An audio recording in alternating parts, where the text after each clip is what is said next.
He's speaking Mandarin, and we have Spanish, Italian, English, and Chinese right now. The text-to-speech problem is a much harder problem. And we've been working on text. All right, a black and white cat sitting in front of the window. Check it out, that works. We work on taking photo and video technologies that are really complicated and make them accessible to everybody. Long video, and it called time lapses it, accelerates it, and it smooths it out or stabilizes. So it goes from 2 minutes to 13 seconds, but it's still very smooth. I get a sense of motion, and then I can hit save. I've been using Minecraft in the classroom for about 4 years. So this is purely our play space, and it's really important to me because it's also what informs me to understand better for in the classroom. The kids drive a lot of the stuff in here. So they help me learn how to do this wiring with the pistons and the circuitry and the toggles to launch that door. It's cool. We just had a teacher the last 2 years explore governance through Minecraft. She doesn't play. This is so cool, right? So she tested. She's tasked with teaching the Revolutionary War. She brings the Minecraft game into classroom and lets the kids play and try on different modes of government. And she said to me the one interesting thing was when using Minecraft is the kids would keep talking about the lesson after it was over. She said it's never happened before in all her years of teaching. So she's hooked. That we had a panel running at Xbox, and we were able to see that people were actually shifting a lot from Obama to claiming they weren't going to vote for anyone, and people were then shifting from not voting for anyone to shooting for Romney. And basically, you can break down almost the entire traditional polling shift that we saw, this 5-point drop, and mainly it was in a percentage of Democrats and showing up to the poll versus Republicans, and then people essentially moving from claiming they weren't going to vote for a major party candidate and shifting that around. It was very little. Precious little. It was actually people moving from Obama to Romney, which was the national narrative.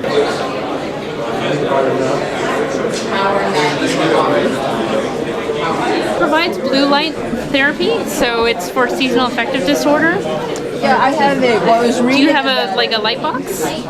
No, I don't. Okay. But I actually have a student who has same thing. Light. Yes. So this is the same kind of idea. We basically take the same light spectrum, and now we integrate it into fabric at a lower intensity. So you're not sitting in front of a light box. You're actually just wearing the light. We're showing the fraction of area, the fraction of a county's area that's planted in corn every year for the past 100 years. Yeah. This is only corn. Just corn? Yeah, so what you're looking at is what they call the grain belt. And then what we're showing in blue is the yield that you're getting out of each of those acres. So, you know, these are the interesting kind of just data mashups where you're kind of like, oh, look at how much corn's getting planted in some places where they're not actually getting very high yield. Oh, there's not much corn getting planted there, but they're getting high yields. Maybe they're doing something interesting with fertilizer or new seed varieties or something like that. We want to get these traps in and out of the environment is by drone-based deployments, because doing this now is also still expensive, even if you ignore this kind of fancy trap. Putting in existing traps is a slow and expensive process.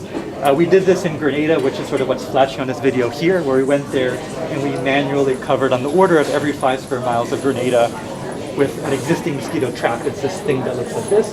It's designed from a set of low-cost sensors and microprocessors, and they try to tell the difference between, for instance, my finger moving into this cell and an insect flying into the cell.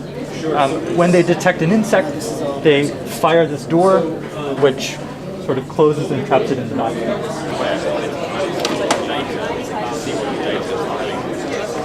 That will then draw a cube for me, each cube representing one of the rows in my Excel sheet.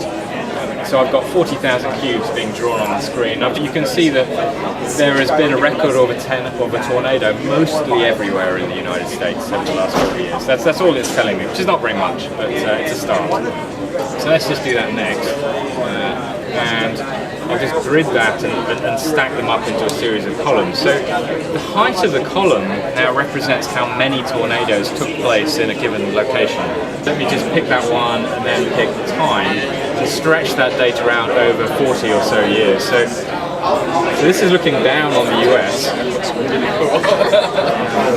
And all I've done is effectively stretched it out over 40 years. So each one of these slices is a point in time over the last 40 years.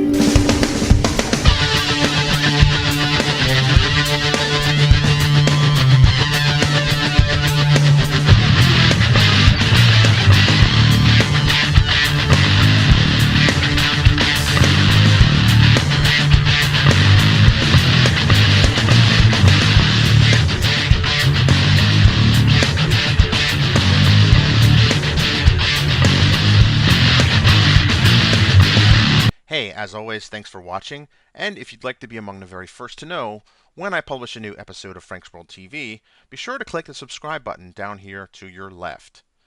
Also, if you want to do me a really big favor, be sure to click the like button for this video. And as always, you're welcome to make a comment too. Thanks.